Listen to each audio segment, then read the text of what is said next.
if you did that. Give it up for your mayor.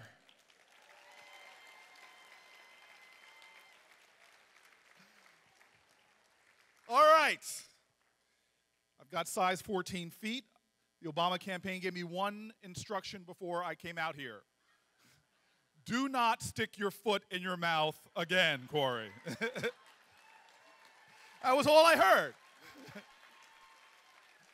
Mayor, you're going to Delaware for us. You're going to Louisiana for us, Florida for us. All we ask is you've got some very big feet. Don't step in anything and don't put them in your mouth. So this is my probation speech here. And you all, under your seats, glued to the bottom of your seats, are grades. You can hold up the 10, the 5, the 1, the C+, whatever's under your seat. Hold it up if you feel like it. Let me first and foremost just recognize a few things. To the other sexy bald man here, the head of your party.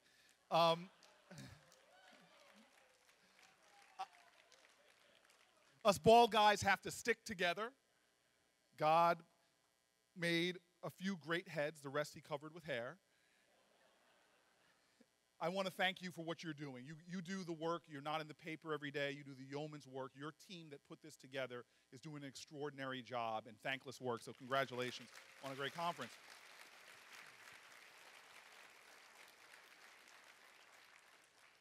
The second thing I want to say to you all that might get this person in trouble.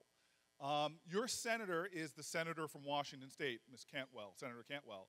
But the truth of the matter is she is America's senator. And she is as important to New Jersey as she is to Washington. The issues she stands up for, the champion that she is, the fights that she takes on, the unpopular, unsexy work of government that she masters. This is not just making Washington better, this is making America better. And I want to take this opportunity to thank her.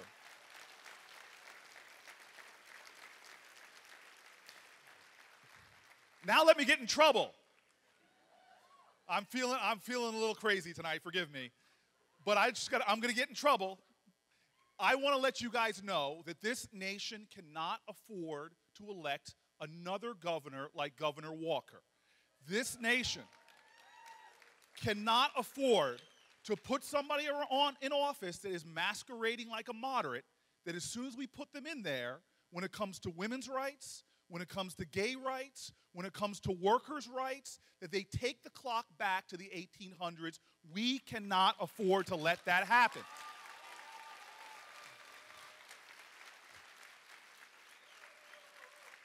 We are the United States of America. And that means when one state, like we see in the Midwest right now, is seeing a retrenchment to the critical rights of collective bargaining, the critical rights of empowering people, it hurts us all. And so this governor's race, the eyes of the country are on it. And the great thing about it is that you all have a candidate, a man who has been proving himself for so long, fighting the good fight, often the unpopular fight, willing to stand against the grain for what is right. And we need to make sure, if there's anything you remember from my remarks tonight, and I hope I say some things not as memorable as I said last week, but if you remember anything from my remarks tonight, it's that we have to get people out to vote for this election. Because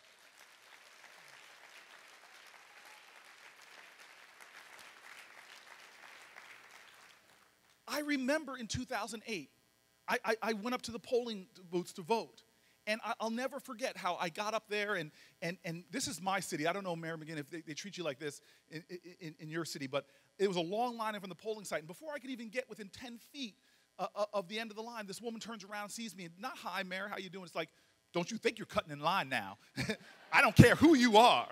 I'm like, I'm going to wait with the rest of the people. I get up to the front, and there's a woman there making a big scene because her name wasn't in the book. And she's like, "I'm not leaving here until I'm voting for Barack Obama." And I was like, yes. 1 year later, we had our governor's race. 1 year later, I go up to the polling site, and nobody is there. I walk right in. Nobody says anything to me. I vote, and we lose in a narrow election And our Democratic governor loses. And now we have a governor in office. You don't know his name. He's very quiet, very soft-spoken. And when people complain to me about some of the things that he's doing, cutting the earned income tax credit, vetoing gay marriage, people come to me and complain. And I say, the challenge is not them. The issue will always be us. If we don't turn out in this state for this great man to become the next Democratic governor, then it is not their fault. It is our fault.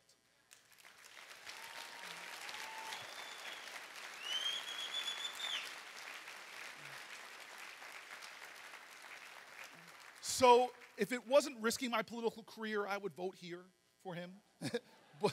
but since I can't vote, I'm asking you all, let's put Jay Inslee in office as governor.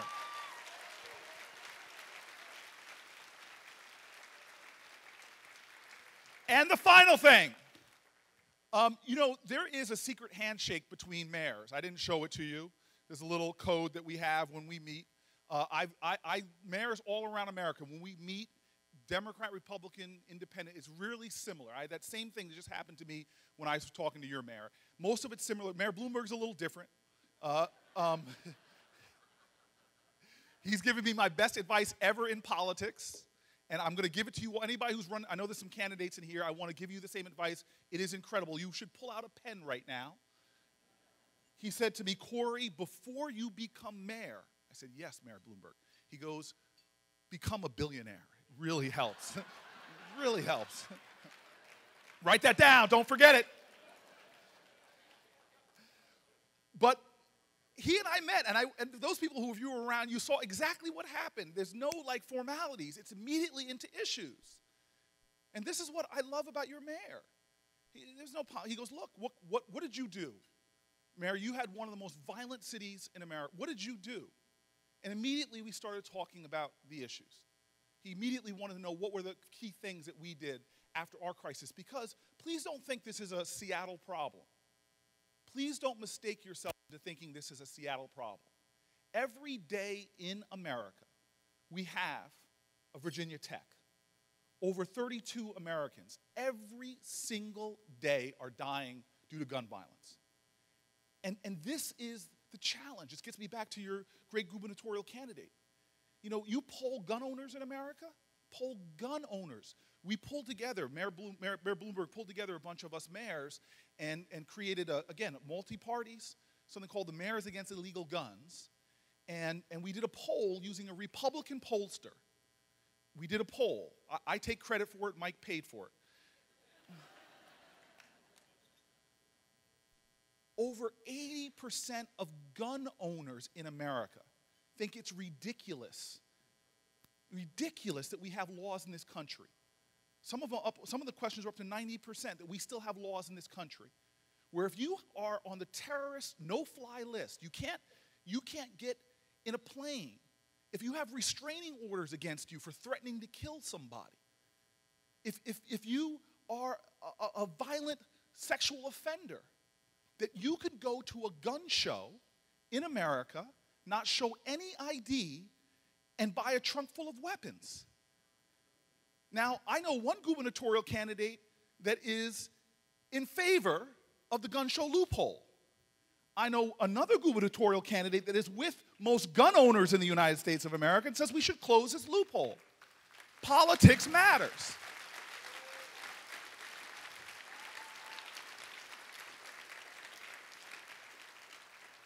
We have the power to do things about the issues, but it matters about how much we engage.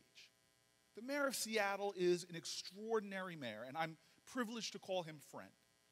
And so when he was asking me about what we did, I was sharing with him ideas, but forgive me if I start and get into this on a downer. I actually want to share with you all a story at one of my lowest moments as mayor of my city. You see, I ran a tough campaign. In Newark, we do have hard campaigns. If you saw the movie Street Fight, I don't know if some people said they watched it. It won the Tribeca Film Festival. It was nominated for an Academy Award, and then it lost to a movie that was originally titled March of the Damn Penguins. And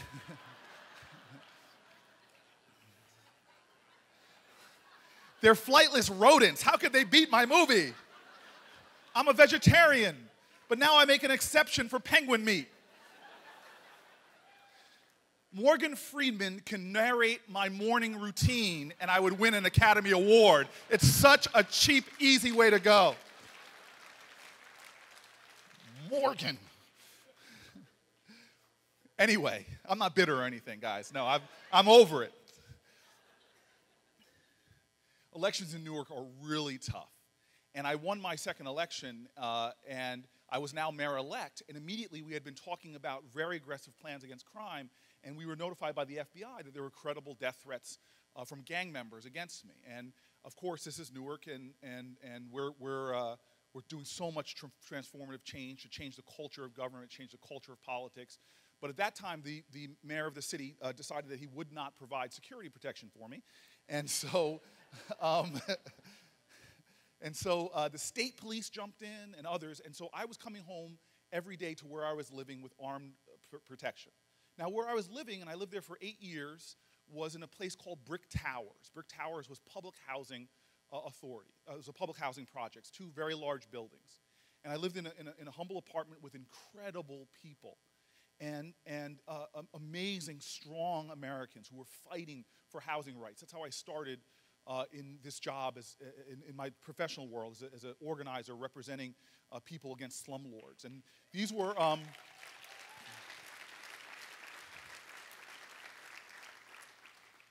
people say, you have some similarities with our president. And I say, well, you know, he started as a community organizer. I started as a neighborhood convener. He went to a privileged law school, Air Elite. I went to an inner city gritty law school, Yale. He was born in the United States of America. I was born in Washington, D.C.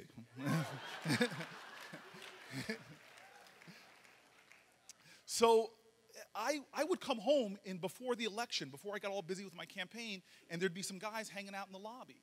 And I used to talk to them, and then I started coming home, and occasionally I would smell a fume in the lobby that, I don't know, you guys don't know anything about it in Seattle here, but it was a fume I smelled in fraternities at Stanford often, and I started seeing the guys showing some colors, some signs that might have indicated they were the gangs, and I said, you know what, I need to intervene with these kids. So I started taking them out to the movies, took them to dinner, friends of mine that had been involved in the drug trade and gotten out to talk with them. But then I was a candidate, I got busy, I was busy. So I would come home and didn't have time to really engage them, but they were incredibly encouraging to me, and I would leave them and go upstairs, and now I was elected mayor, coming home as mayor-elect with guys with very big guns.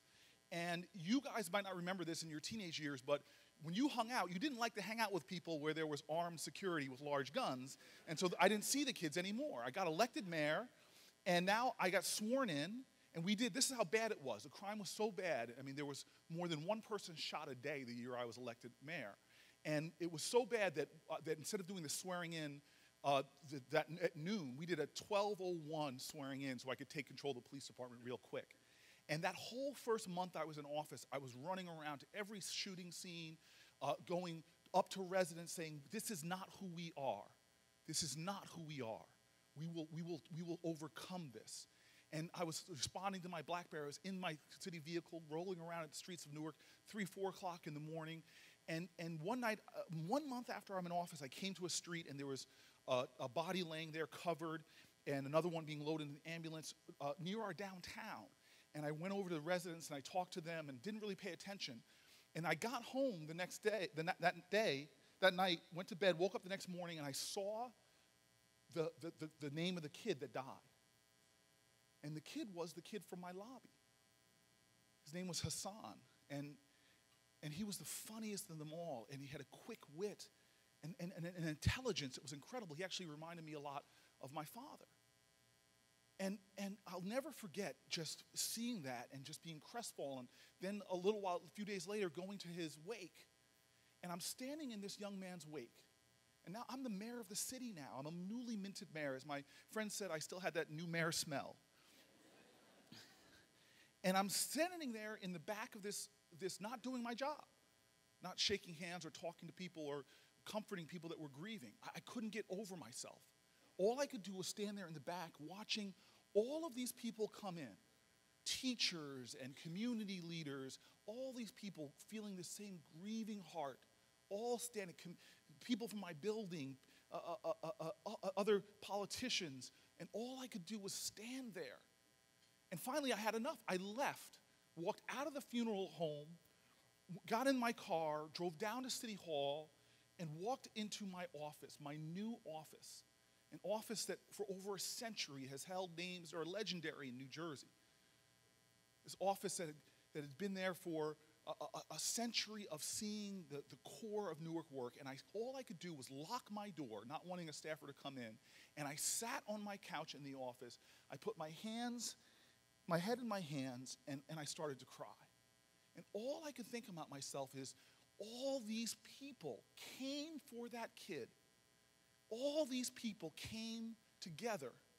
All these people came to his wake, to be there for his death. Where were we for his life? Where were we?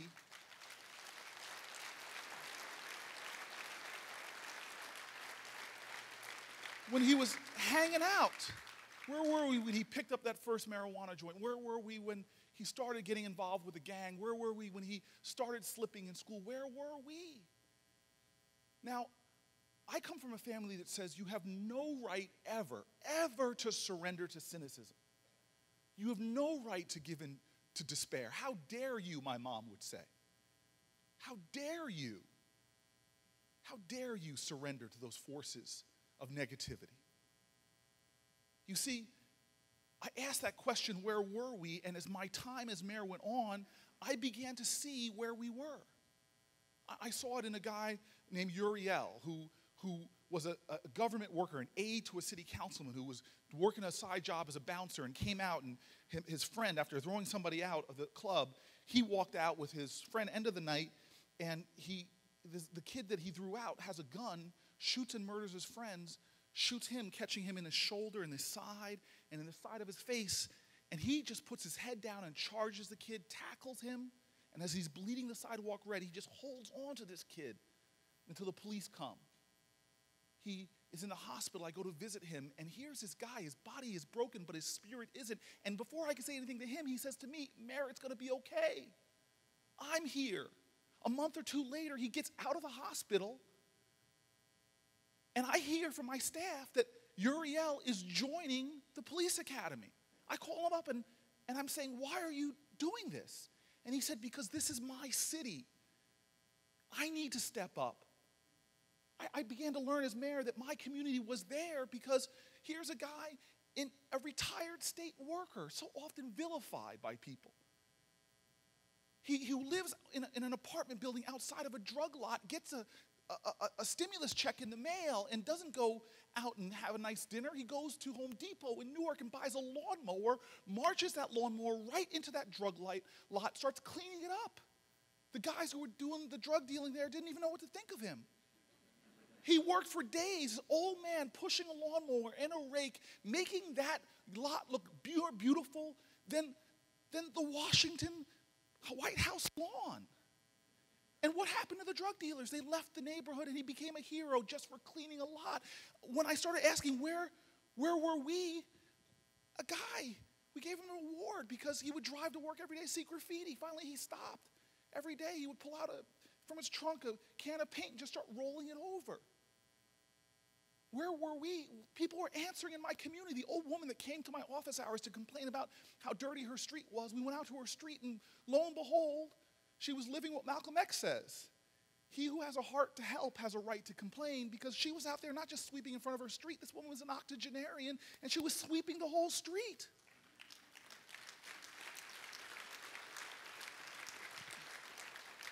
When I was a law student, I moved to Newark to be a part of a community in struggle. And I met the tenant leader of Brick Towers where I moved, and I'll never forget the first thing she said to me. I was arrogant in my youth. I said, ma'am, I was like John Wayne rolling on my white horse. I said, ma'am, to Miss Jones, the tenant president. I said, ma'am, I'm Cory Booker, little Philly. I said, I'm here to help you. And she says, you want to help me? And I go, yeah. And she pulls me out in the middle of the street, Martin Luther King Boulevard, and she says, you want to help me? first tell me what you see around you. And I go, what do you mean? She goes, describe the neighborhood. And I talked. I said, I see drug dealers. I said, I see a crack house. I started just talking about the neighborhood. And she just looked angry and shook her head. Finally, she said, okay, stop. I'm sorry, you can't help me. And she walked away. I ran over to her, stopped her on the side of the street. And I said, what do you mean I can't help you? And she says, boy, you need to understand something. That the world you see outside of you will always be a reflection of what's inside of you. And if you're one of those people who sees darkness and despair and problems, that's all there's ever going to be. But if you're one of those stubborn people, one of them different folk, who every time you open your eyes, you see hope, you see opportunity, you see love, you see the face of God, then you can help me. You see, in life, you always have one choice to make in every moment of your life. One choice, the same choice over and over again, every hour, every minute, every second of your life. And the choice is very simple that you have. To accept things as they are or take responsibility for changing them. Now, which brings me to the point of why am I here? The press gave me a bunch of stuff yesterday because I'm not going to be there for the Stanley Cup playoffs in Newark, New Jersey, Game 2, New Jersey Devils. I was happy to hear I heard some hissing. I have a security guy with me. Find the hissers. Why am I here? I'm here because of this ideal. I'm an American before I'm a Democrat, I'm an American before, I'm all these other labels we put with us. But I'll tell you this. Let me tell you why I'm a Democrat. Because this is the party that understands that we, the people, aren't done yet. We can't be conservative because there's nothing quite to conserve yet.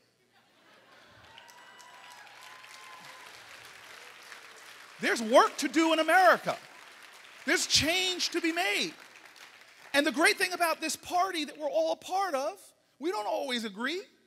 I know there's some folk up in here that don't agree with each other. But we are the party of we, not the party of me.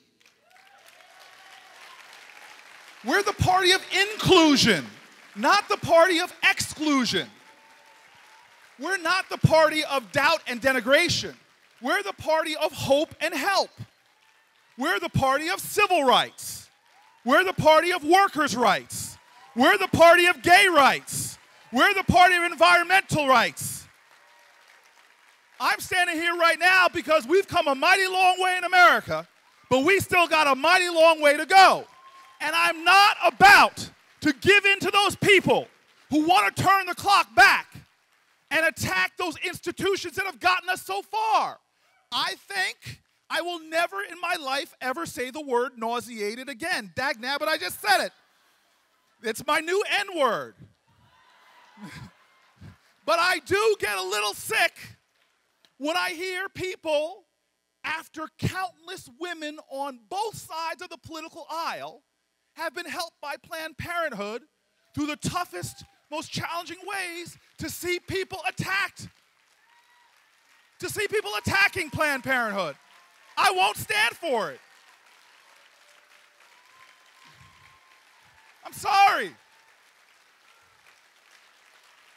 I find it hard to deal with women who fought for the right to birth control to see politicians trying to take it away from them.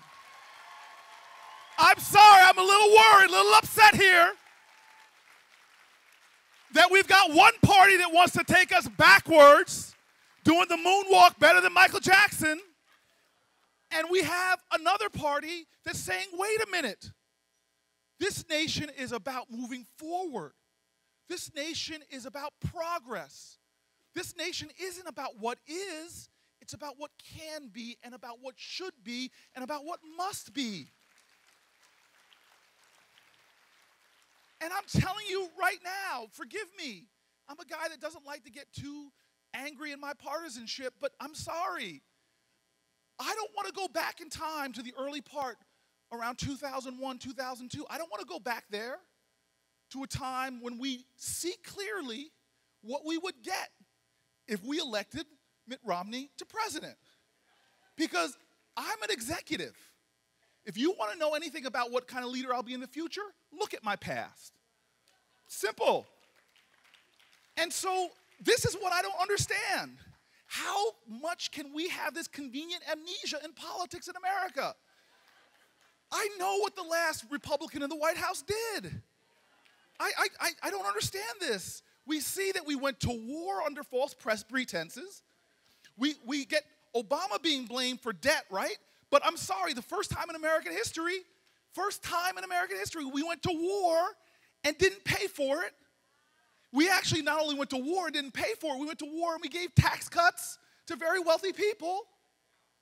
And now I just simply say, take a look, not just at the Bush administration, take a look at what a Romney administration does. At a time that we need jobs, the Romney administrations plummeted in terms of job creation in Massachusetts. Northeastern city plummeted to number 47 in the country in job creation.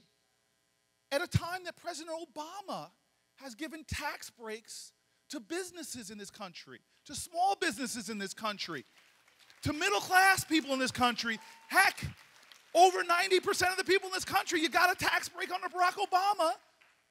That Mitt Romney raised taxes and fines over 1,000 times on his people in Massachusetts. If you examine his record, you see on everything, debt. Barack Obama put up a plan to cut the debt in this country by trillions of dollars. Mitt Romney's record is $2.6 billion more worth of debt in his state. If you look at income, here in Massachusetts, the entire country was actually adding to the income of their residents in the early 2000s, even New Jersey. But Romney income fell. I don't want to go back to the days when he was governor and extend that over the entire country.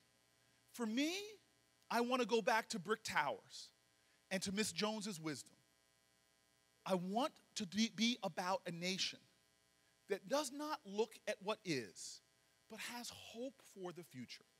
Now, I'm sorry, guys, I get very, very upset about sound bites and political rhetoric and the twisting of the media, and that's why we on the ground have to focus on what's right.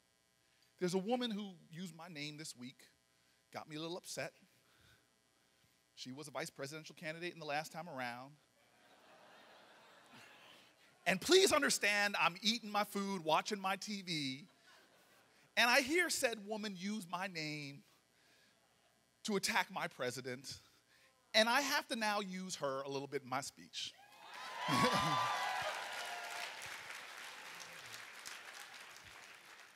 I'm not bitter. This is not petty retaliation. This is just stating the facts.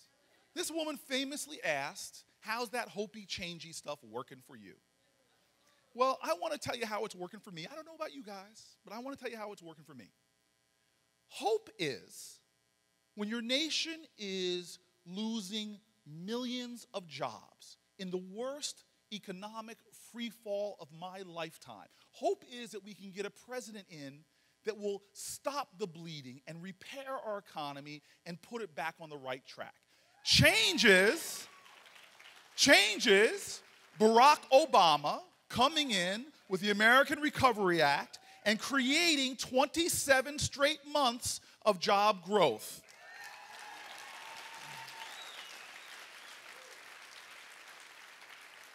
Hope is that the American auto industry, in peril, cruising towards bankruptcy, the industry that gave my family opportunity when my grandfather worked on assembly lines in Detroit, that one of the great signatures of American manufacturing strength was about to end, affecting hundreds of thousands of America. Hope is that we would have a president that just wouldn't let it die, like Mitt Romney said, but hope is that somebody would come in and do something about it. And change is Barack Obama, who stepped in, rescued our auto industry, saved 1.4 million jobs, and kept our auto industry not only on track, but now the envy of the world. Hope is that in a nation when one of the top reasons why people were declaring bankruptcy was their health care bills, where millions of Americans were without health care and lived life in fear and worry, hope is that some leader would come along and lead a change to all that. Well, change is Barack Obama, who came in and got tens of millions of people health care, as we noted, ending anxiety, ending fear, ending bankruptcy. And you know what hope is also? Hope is that a child born in America with a pre-existing condition, vulnerable, exposed, hurting, could find in this country a nation that says, we will not let you fall. We will be there for you because in you as a child exists the hope of a nation. And change is Barack Obama, who came in and said, we're going to end this ill. All right, Miss Palin, I'm just getting warmed up here. Hope is that all these politicians who line up and talk about our addiction to oil and talk about how we're connected to foreign nations, many of them hostile to us, hope is that somebody can come in and start to end this. Change is Barack Obama, who stood up and said, okay, we're helping out the auto industry, but we're going to double fuel efficiency standards and put America for the first time on a pathway to energy independence. Hope is, and my mom in corporate America talked to me about this one, hope is that one day in America when a woman does the same work as a man but is denied equal pay, hope is that somebody will come in and stand up and fight for half the population of America. And change is Barack Obama, who came in, stood up for the Lilly Ledbetter Act, and pledged to enforce it every single day. So that when a woman works the same job, she can take home the same pay. Hope is that when you want to serve our country, when you want to stand between danger and terrorism and violence, when you want to serve in the United States military, you will be judged by the content of your character, the quality of your skills, the talent that you bring forth, and not who you choose to love.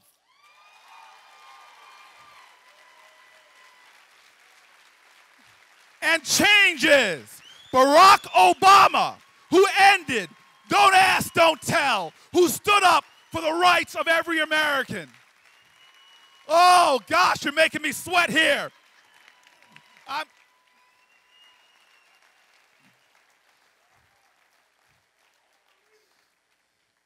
Hope is that we will remember who we are as a country, and that we know that when you open up the lanes to people to get access to a college education, it doesn't just help those people. It helps all of us. And change is, unlike what Mitt Romney would do, change is a president that comes in and says, I'm going to double the Pell Grants. I'm going to make college more affordable. I'm going to ensure that debt-ridden kids don't pay more than 10% of their salaries to college loans. Hope is, thank you. Now I feel like I'm back home. Hope is.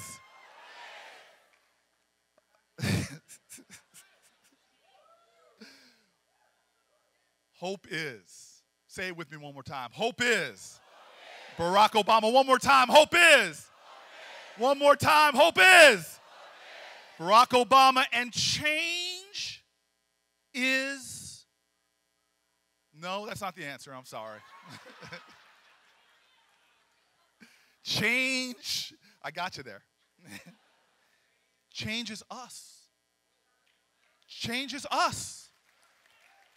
We are the change we've been looking for. We are the leaders we've been looking for. We are the hope we've been looking for. We are the Democratic Party. We can't wait for change. We can't pray for change. We've got to come together and work for change. And this is what I want to end with. If you just give me one more moment. I got a little fired up this last couple weeks. Bear with me for one more moment. Because I just want to go back to my home for a second. This is what sustained me in Newark. This is what kept me going. You see, elected leaders, I know we're important, but Newark is where it is right now, not because of me. We're in our biggest economic development boom since the 1950s. We're building our first new hotels in our downtown in 40 years. We're building our first new office towers in 20 years. We're actually got companies not leaving Newark, coming to Newark. We got everybody from Panasonic moving its North American headquarters to our city, bringing 1,000 people building an office tower. In fact, I know California likes to brag about their wine, but Newark, New Jersey is now the wine capital of America because Manischewitz has moved their headquarters to Newark.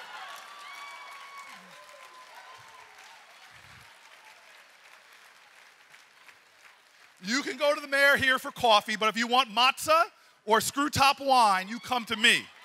I'm the man in America now.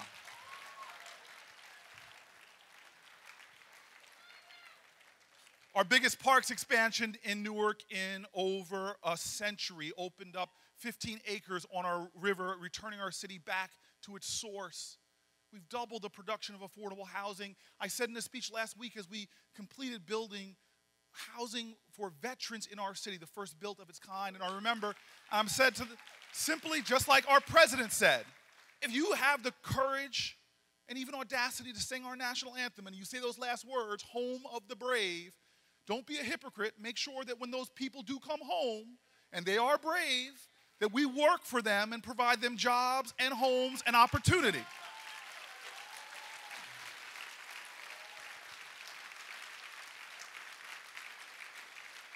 I can't believe the president gets attacked for wanting to do for veterans, wanting to find incentives. They're attacking Barack Obama for everything they can think of. Dag nabbit. I sent the president a poem. They may write me down in history with their bitter, twisted lies, but still like the very dust, I rise. Somebody knows their poetry. But let me tell you right now, Newark is doing a lot of great things, but it's not their mayor. It's the community. It's the people. And so I end with this last story. I almost quit politics in my first year. I was a city councilman, and I was elected to office, and I got down there, and there's something about legislators where I don't understand this rule.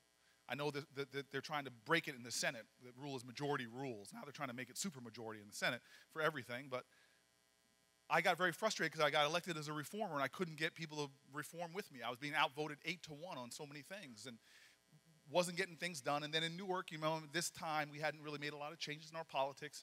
So a lot of things were interesting were happening to me. I got my car ticketed by the city everywhere I parked it, even with the other city council people. It's true. Had my phones tapped by the city police who said it was just an accident. I was having a very frustrating time. And 1 year passed. I was getting migraine headaches. I had never gotten that before. I was gaining weight, frustrated. I finally just said, why am I doing it? I want to go back to being a lawyer and community activist.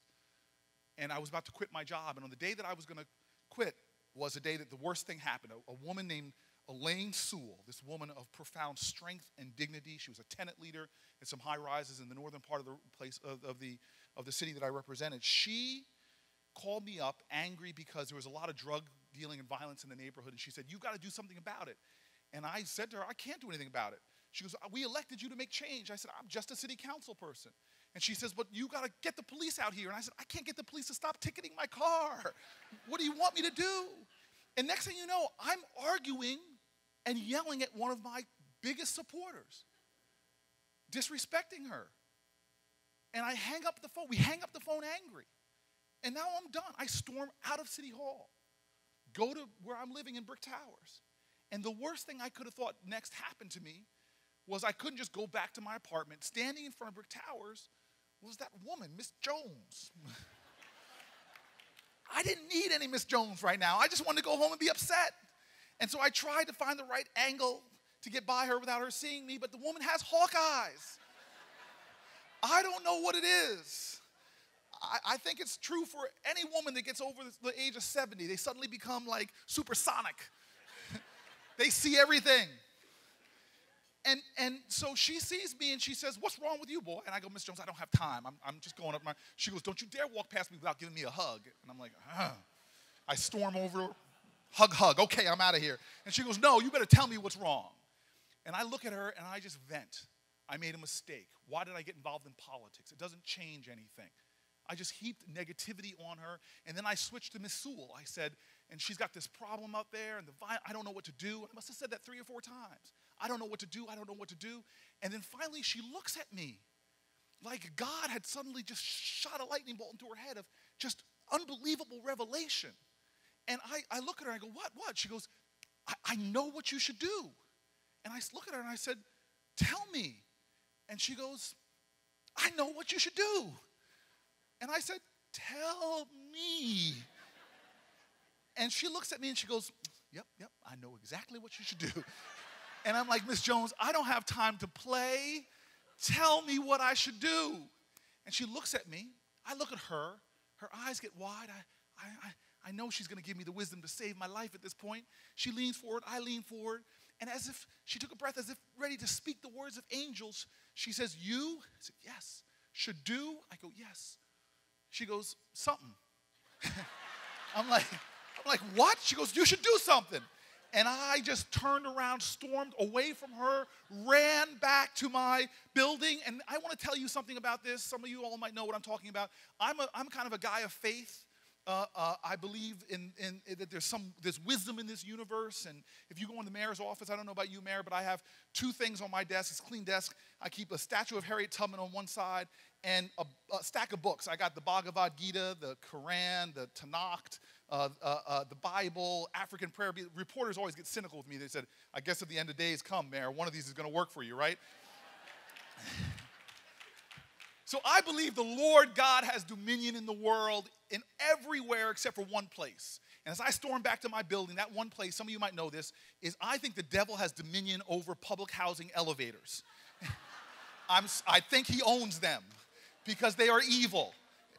And my elevators, of course, if I'm in a good mood, I ride. But if I'm in a bad mood carrying groceries or have to go to the bathroom, they don't work. And of course they didn't work, so I climbed 16 flights of stairs, get to my hotel. I'm in the worst mood of my life. Get to my room, sit down, and I just plop down on the couch. And then there's a Bible next to me, so I just open up the Bible. And there is this passage almost screaming at me. It says, if you have faith the size of a mustard seed, you can... I'm glad somebody said something up in here. Because I was going to have to go to Jersey and say, I love Seattle. A lot of godless people there, but I love Seattle. I get in arguments all the time with my friend Bill Maher. I'm like, Bill, I know you're a religious man. Move mountains, yes. Of course, if I was in Newark, people would have stood up and said, move mountains.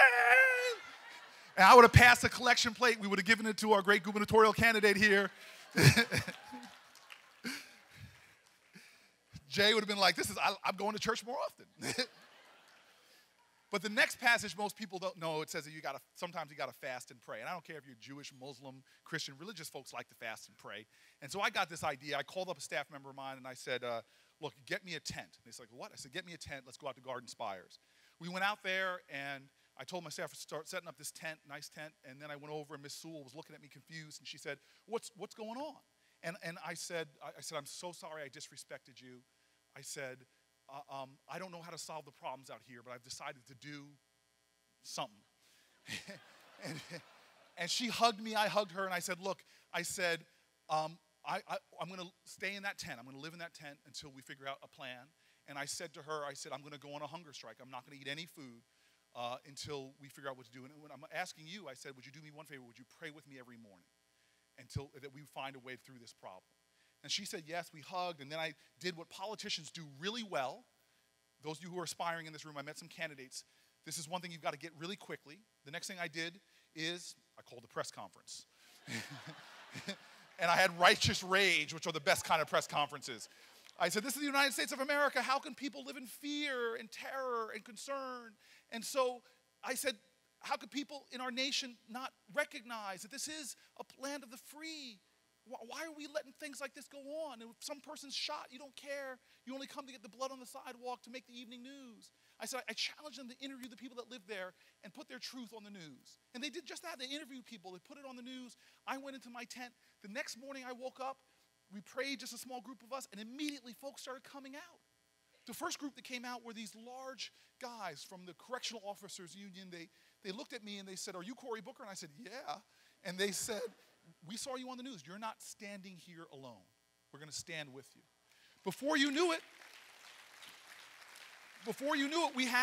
we had neighborhood leaders coming out. This great guy named Thomas Reddick, who runs some of our prisoner reentry programs, he came out and he said to me, he goes, let me get this straight. I'm a black minister, and you are a young man that's going to be fasting and praying every day. And I said, yeah. He goes, I love this. I'm in. And he organized clergy. Before you knew it, we were having gospel concerts and prayer groups, and our prayer groups grow. Before you knew it, people came from around our city. We had the mayor of a more suburban, more affluent town come down with his police officers. He said he would stand with us. Companies in Newark, the first one was UPS, came out and said, can we do job fairs there to help the folks? Hospitals came out and said, you know what, can we come out too and do health screenings for the young people and the elderly? Before you knew it, we had late night meetings with the guys that were involved in the drug trade, talking about them, not looking down on them, not looking like they were bad human beings, but we had meetings where we talked about what their issues were and how we could work together. Before you knew it, the place was rocking. In fact, there was a guy in New York City on Wall Street. He saw what was going on. He sent like 500 pizzas out there to feed everybody, which was a really nice gesture, but it really ticked me off because I was on a hunger strike and I love pizza. The last day, my adversary, the mayor of the city, came out. And he had these prepared remarks. I'll never forget him walking over to me, ready to give his speech. And I had been fasting and praying for 10 days, and suddenly I didn't see an other. I saw myself. And I walked over to him and hugged him, and somebody took a picture, and we hugged for so long. They took a picture and put it on the front page of a section of our newspaper. And as soon as the embrace stopped, he put away his remarks and just said, hey, we're going to have this tent come down. I'm going to put police out here. I'm going to build a park right where I stand because the kids had no place to play. Now, hold on. It sounds really good, but I want to just give you a dose of reality. Change in America is not made in a moment. It's not. We all know that. Grand gestures, nah. Change in America is made by not who's president, who's vice president, who's mayor. It's made by the people. In fact, the power of the people is always greater than the people in power.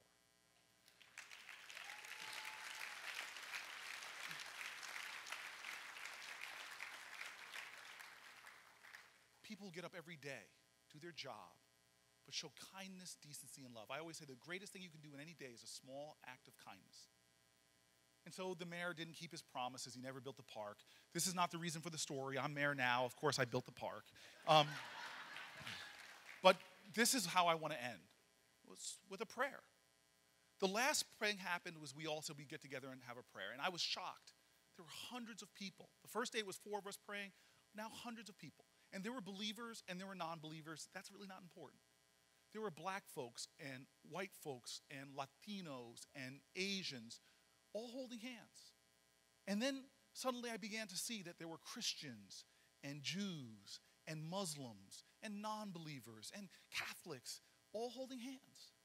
And I'm telling you right now, I had not eaten for 10 days, but the second that I held their hands, I felt stronger than I had ever felt in my life. And I looked around me, and it was the most beautiful scene of America I had ever known. And then folks started to pray, and I heard Spanish and English and Hebrew and Arabic. But in my mind, forgive me if you think I was just having delusions, but I started hearing the words of our common ancestry. I heard the African parable that said, sticks in a bundle can't be broken. I heard the East African saying that said, when spider webs unite, they could tie up a lion. I heard that one word from the Islamic faith, tawheed, which means we share a common spirit, a common soul. I heard words from a great Israeli leader that said, Jews together are strong, but Jews with other people are invincible. I heard the words from a black Baptist minister in a jail cell in Birmingham in 1963 who penned those words. We are all caught in an inescapable network of mutuality, tied in a common garment of destiny. I heard that old parable that says if you want to go fast, go alone, but if you want to go far, go together. And then I heard these three words from a dead language. Three simple utterances that are the hallmark of this young country, still yearning to make true its founding ideals. Every generation pulling, pushing, struggling, pushing that nation further forward, joining hands with another. They joined hands on the Underground Railroad. They joined hands to take us from sweatshops to workers' rights. They joined hands to take us from child labor to public education. They joined hands to look up in the sky and see the moon, not as a dream, but as a destiny. They joined hands. That nation, that hallmark, those three simple words are e pluribus unum. And now we, who salute that flag, who say those five words, liberty and justice for all, we carry a burden, an obligation, because we drank deeply from wells of freedom and liberty that we did not dig. We eat lavishly from banquet tables that were prepared for us by our ancestors. We sit under the shade of trees that were planted by those who came before. We have an obligation not to surrender to cynicism, not to give in to the nattering nabobs of negativity or the dastardly denizens of division. We have an obligation, few that we are, to come together and insist that our nation live up to its potential. And so I end with a poem. Our nation needs more poets, not with words, but those who inspire through their actions, inspire us to live up to our ideals. I think our president is such a poet. I followed him since 2005.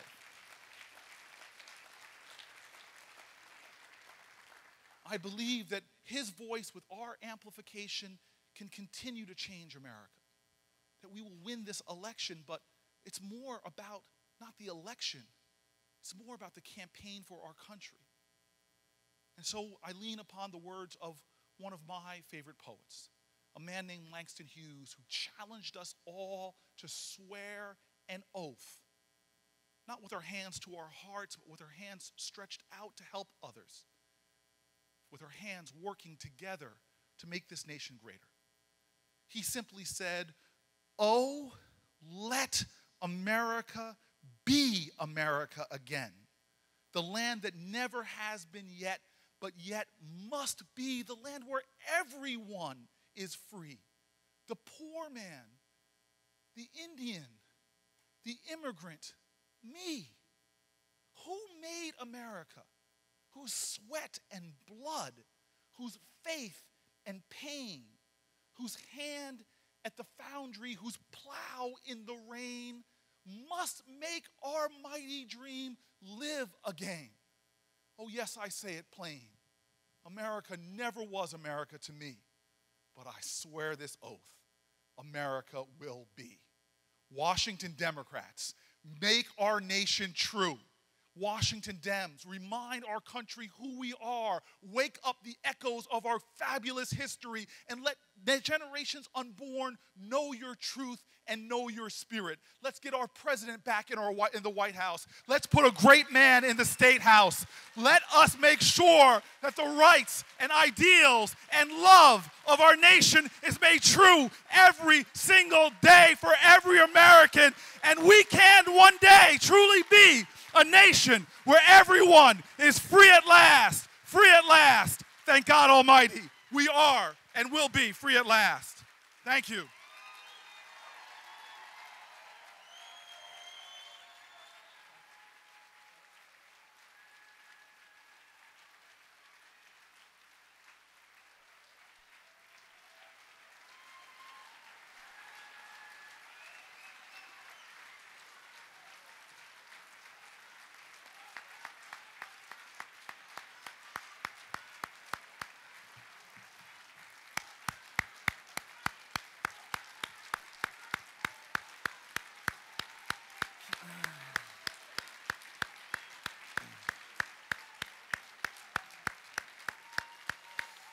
All right, all right.